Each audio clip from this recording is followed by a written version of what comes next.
So kayong mga kabit kayo, or mga burikat kayo, yung mga pumapayag kayo maging pangalawa ngayon, dito sa puking inang to, niloloko nyo na ngayon, niloloko na nga kayo, magpapaloko pa ulit kayo ng pangalawang pagkakataon.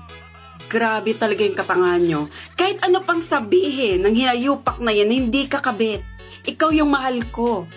Umuwi lang ako para sa anak namin. Ginagawa ko to para sa... Hoy, puking ina ka! Magising ka, ha? Lagyan mo ng holy water yung mata mo, yung utak mo, nang magising kang hinayupak ka. Tigil-tigilan mo yung pagnanoros dyan sa kabit mo. Kaya nagiging ganyan yan, lumalaki yung ulong hinayupak na yan. Di paniwalang paniwala sa'yo, bilog na bilog yung utak niya, as in. At kayong mga burikat kayo, kahit gaano pa kayo kahinhin, o dinaid niyo pa yung si Virgin, si Mama Mary sa pagka-virgin ninyo, yung mukha kayong mga virgin, yung mga mukha kayong mahinhin, simba kayo ng simba, ha? Tapos nakikikabit kayo dito sa puking inang to. Magising kayo sa katotohanan, okay? Isabuhay nyo yung Biblia, okay? Huwag kayong manira ng pamilya or huwag kayong manira ng kinabukasan ng mga bata o relasyon, okay? Tigilan nyo, pagsisimban nyo, kung kayo, mga demonyo din kayo, okay? Alam mo, sa totoo lang, ganito lang yung bunganga ko.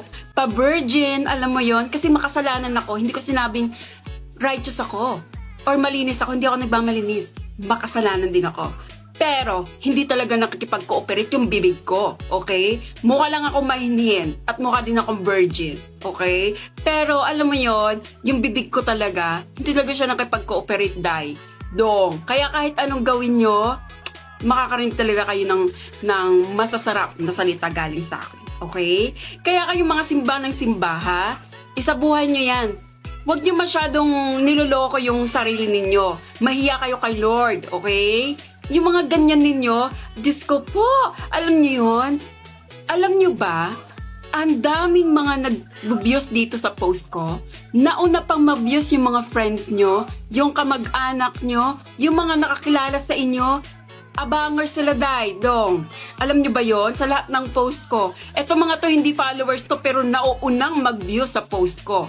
Natauhan na sila. Kaya kayo ngayon, huwag kayo masyadong magsaya. Parang kunyari, mga unbothered to mga burikat na to, yung mga manluloko na to, kunyari, okay lang dahil mahal sila, wala silang pakialam sa paligid, pero deep inside, naiiyak si mga burikat.